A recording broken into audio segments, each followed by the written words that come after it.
함께 나누실 하나님의 말씀은 사사기 16장 17절부터 22절까지의 말씀입니다. 한 절씩 교독하시겠습니다. 삼손이 진심을 드러내어 그에게 이르되 내 머리 위에는 삭도를 대지 아니하였나니 이는 내가 모태에서부터 하나님의 나실인이 되었음이라. 만일 내 머리가 밀리면 내 힘이 내게서 떠나고 나는 약해져서 다른 사람과 같으리라 하니라.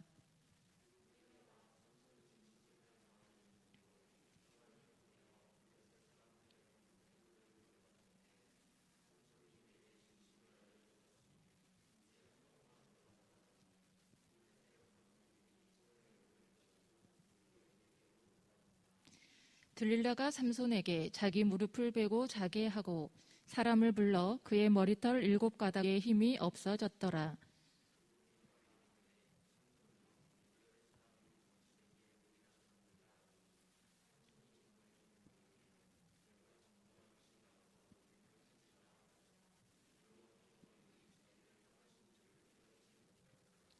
블레셋 사람들이 그를 붙잡아 그의 눈을 빼고 끌고 가사에 내려가 놋줄로 매고 그에게 옥에서 맷돌을 돌리게 하였더라. 그의 머리털이 밀린 후에 다시 자라기 시작하니라. 아멘. 한 주간 잘 지내셨습니까? 부활절 셋째 주일입니다. 매일 살아나는 주님의 은혜가 우리와 함께 하시기를 기원합니다. 주님의 부활은 그저 죽은 사람이 살아난 기적이 아닙니다. 주님이 살아나셨다는 것은 십자가 죽음과 함께 끝나버린 줄 알았던 소망이 다시 살아나셨다는 것이고, 주님과 함께 꿈꾸었던 하나님 나라가 그저 허망한 것이 아니었다는 증거이기도 했습니다. 그래서 주님의 부활하신 주님을 만난 이들은 그들의 삶이 변한 겁니다. 세상은 달라지지 않았어도 그들 속에는 확고한 소망이 자리하고 있었기 때문입니다. 오늘은 삶의 나락에서 이전에는 보지 못한 세상을 발견했던 한 사람을 소개하려고 합니다. 영화 잠수종과 나비 이야기입니다. 2008년에 처음 개봉을 했고 작년 우리가 코로나로 힘들어하던 시기에 재조명되었던 영화이기도 합니다. 이 영화는 실화를 바탕으로 만들어졌습니다. 세계적인 프랑스 패션 잡지 엘르라는 잡지의 편집장이었던 장 도미니크 보비라는 사람의 이야기입니다. 그는 유명한 저널리스트였고 자상한 아버지였고 삶의 여유를 누릴 줄 아는 사람이었고 늘 유머가 풍부해서 주변에 있던 사람들을 웃게 만드는 사람이었습니다. 시대를 앞서가는 남다른 안목이 있어서 엘르 잡지와 함께 그 능력을 굉장히 크게 인정을 받기도 했습니다. 그런 그가 1995년 그의 나이 43살에 운전 중 갑자기 뇌졸중으로 쓰러집니다. 3주 후에 가까스로 의식을 되찾기는 했지만 그의 온 몸이 마비가 되었습니다. 움직일 수 있는 것은 오직 왼쪽 눈꺼풀 뿐이었습니다. 생각과 정신은 여전한데 몸을 꼼짝달싹 할 수 없다니. 움직이지 못하는 자기 몸에 갇혀 그의 삶은 절망 자체였습니다. 하지만 시간이 흐르면서 그는 생각합니다. 두 아들에게 어떻게든 용기를 주자. 그래서 책을 쓰기로 결정했습니다. 유일하게 움직일 수 있는 왼쪽 눈꺼풀을 깜빡거리면서 언어치료사와 소통을 하기 시작합니다. 수료사가 알파벳이 적힌 판을 들고 그 앞에 섭니다. 알파벳 한자 한자씩을 가리킵니다. 그러면 그는 눈을 깜빡이면서 원하는 알파벳에 신호를 줍니다. 그렇게 알파벳들이 모여 단어를 만들고 문장을 만들고 15개월 동안 20만 번 이상의 눈을 깜빡거려서 완성한 책이 잠수복과 나비라는 책입니다. 우리에게 영화는 잠수종과 나비라는 제목으로 알려졌지요. 자기의 짧은 인생을 풍자와 유머로 묘사하고 있던 회고록입니다. 그는 이 책을 완성한 10일 후에 세상을 떠났다고 합니다. 잠수종, 다이빙벨, 움직이지 못하는 마비된 자신의 상황을 표현한 단어입니다. 나비는 세상 어디든 훨훨 날아가고 싶은 그의 마음을 상징합니다. 움직일 수 없는 몸을 탄식했던 고백들과 그럼에도 또 순간순간 감사했던 그의 고백들이 책에는, 영화에는 등장하고 있습니다. 그의 고백들 가운데 제가 몇 가지만 소개해 봅니다.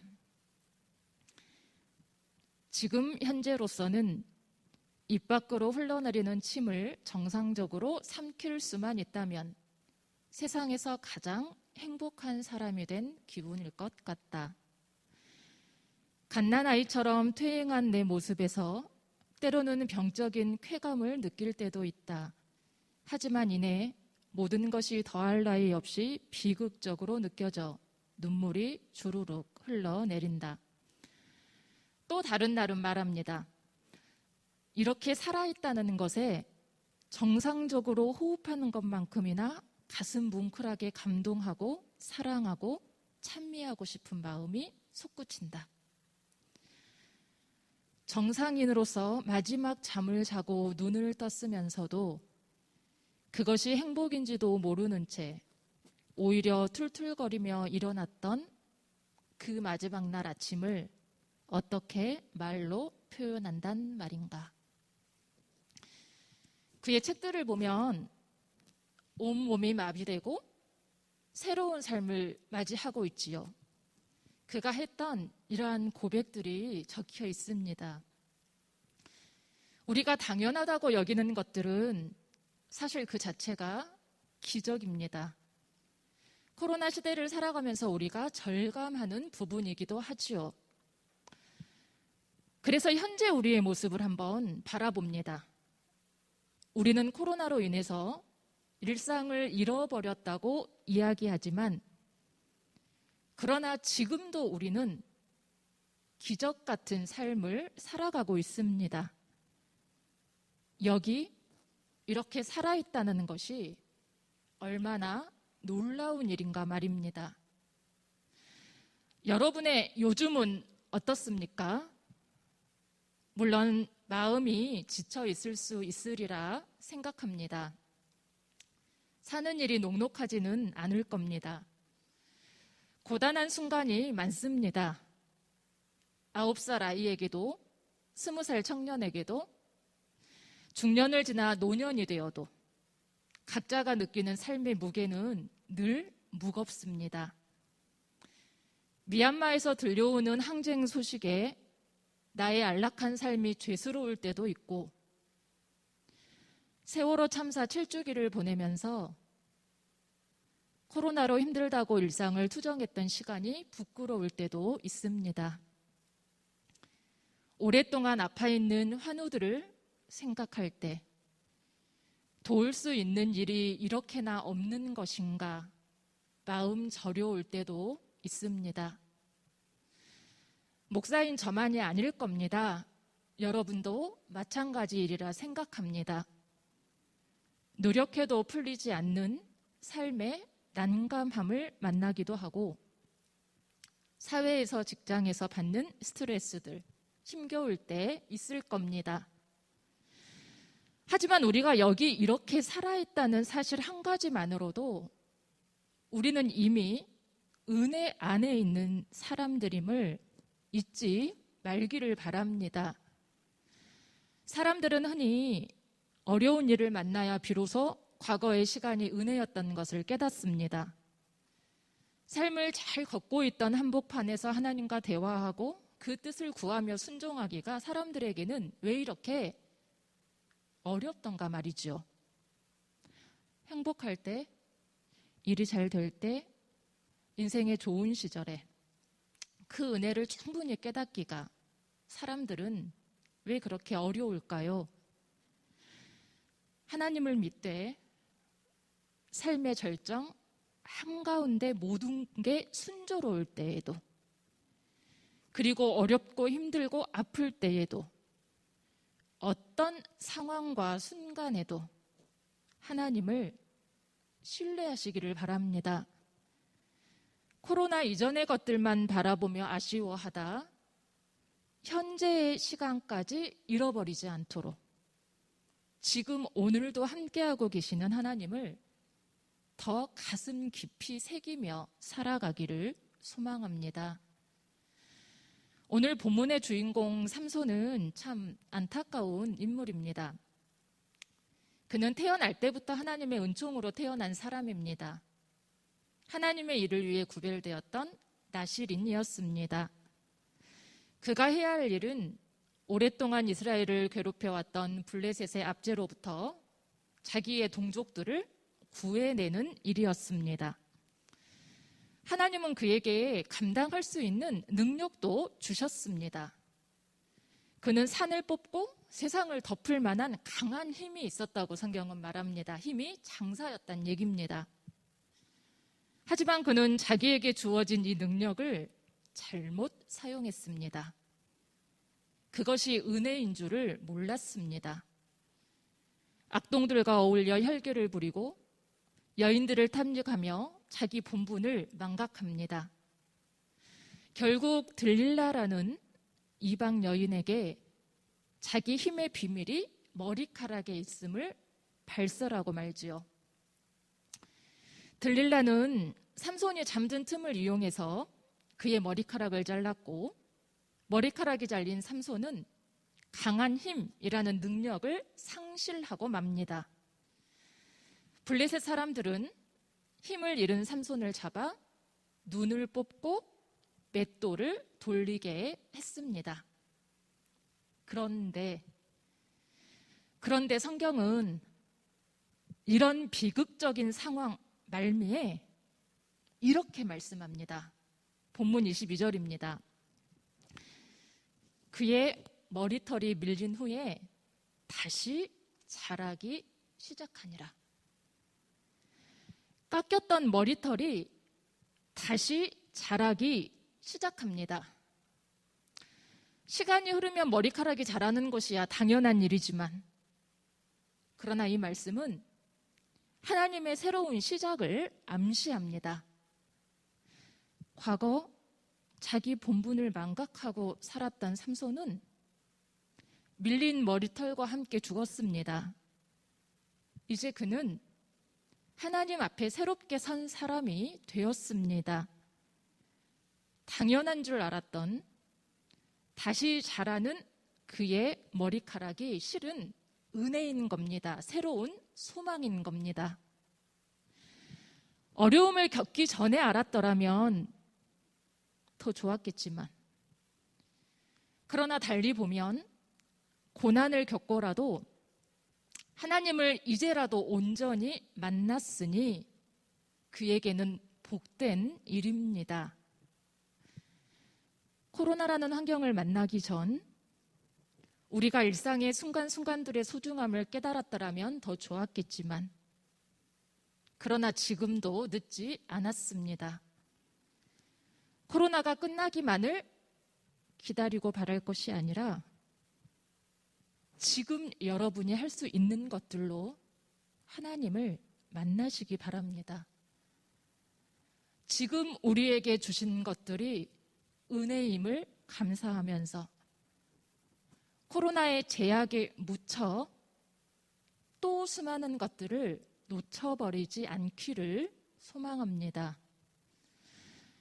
삼손의 고난, 먼저 그의 눈이 뽑혔다는 의미를 생각해 봅니다. 세상에서 즐길 것 찾기에 분주했던 그의 눈을 잃었습니다.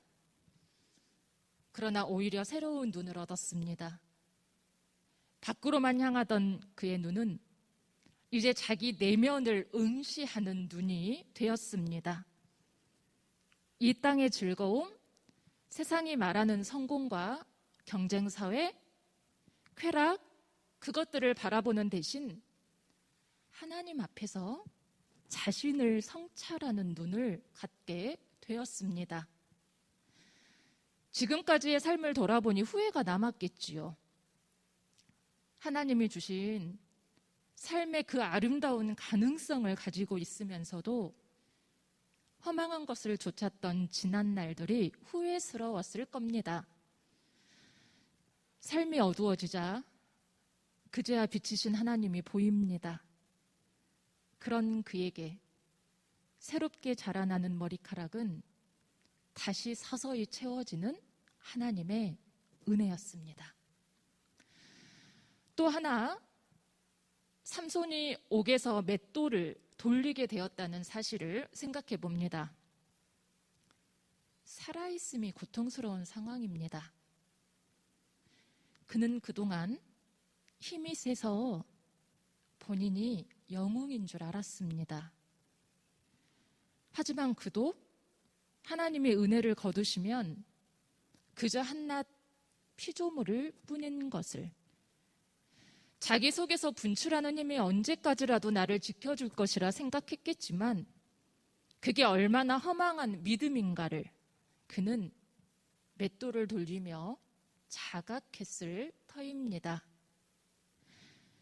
산다는 것은 나의 능력이 아니라 살게 하시는 하나님 덕분임을, 그리고 주변에서 누군가 늘 덕을 나누어 주고 있기에 그들의 덕을 입고 살아가는 것임을 그는 모든 것을 잃고서야 절감했습니다. 자기가 누구인지, 자기의 소명이 무엇이었는지도 돌아보았겠지요. 새롭게 자라나는 그의 머리털은 그의 자각이 성장하는 과정이자 하나님을 향한 믿음이 깊어지는 꼭 필요했던 시간이라는 사실입니다. 오늘날 우리 삶의 자리를 돌아봅니다. 앞을 모르는 답답함이 계속되고 있습니까? 우리가 겪는 현 상황이 남들이 보지 못하는 신앙의 눈이 밝아지고 떼어지는 과정이 되기를 소원합니다. 맷돌을 돌리는 것처럼 자꾸만 삶이 고달픈 것만 같습니까? 살게 하시는 하나님, 우리를 도우시는 하나님의 손을 더 굳게 잡으시기를 바랍니다. 혹시 지금 그런 대로 잘 살고 있다 여기는 분들도 있을 겁니다. 삶의 복판에서 평화로운 지금 주님과 더욱 친밀하게 동행하시기를 소망합니다. 신앙생활이란 늘 질척거리는 세상에서도 하나님 나라를 품는 일입니다. 현실은 폭력으로, 차별로, 여러 가지 안타깝게 한 소식들로 우리 앞에서 질척입니다. 그러나 그 질척대는 현실에서도 끝내 하나님 나라를 품는 것이 신앙입니다. 세상의 모습에 일희일비하지 않고 하나님 나라를 끝내 간직하는 것, 그래서 그 소망이 꺾임당하지 않는 것, 그것이 신앙입니다. 마더 테레사는 작은 몸짓으로 이 사랑을 이라는 책에서 이렇게 말합니다.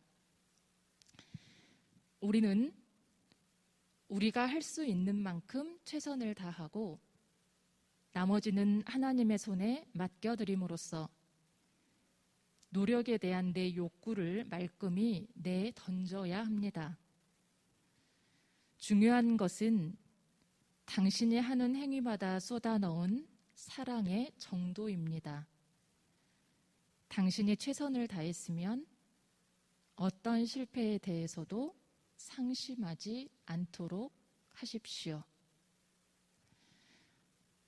인도의 구석진 곳에서 생을 바쳐 사랑을 전했던 테레사의 고백이 날마다 우리를 놀라게 하는 사건들이 쏟아지는 이 세상을 살아가는 우리에게 또 하나의 기도와 고백이 되기를 원합니다.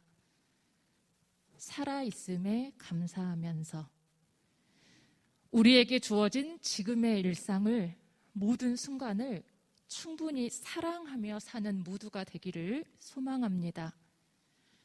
삶의 평안한 중에도, 삶의 나락 고난 중에도, 어떤 상황에도 우리를 숨쉬게 하시는 주님과 함께 또 한 주간 부활을 살아가는 모두가 되시기를 주님의 이름으로 간절히 축원합니다. 기도하겠습니다. 사랑하는 하나님, 오늘도 우리는 하나님 계시기에 살아갑니다. 코로나 확산이 계속되어도, 우리의 미래가 불확실해 보여도, 그리고 할 수 있는 것이 많지 않아 보여도, 그래도 주님, 우리는 최선을 다해 사랑하면서 여기 주님 앞에 서 있습니다. 주님, 우리에게 긍휼을 베풀어 주옵소서. 끝내 하나님 나라를 포기하지 않는 믿음을 주시고, 부활하신 주님과 함께 우리의 꿈이 살아나고 소망이 살아나고 그것들이 삶으로 열매로 맺혀지도록 주님께서 역사하여 주옵소서. 삶의 평안한 중에도 혹은 고난 중에도 어떤 상황에도 우리를 도우시는 주님과 동행하는 청년들이 되게 하여 주옵소서. 예수님의 이름으로 기도합니다. 아멘.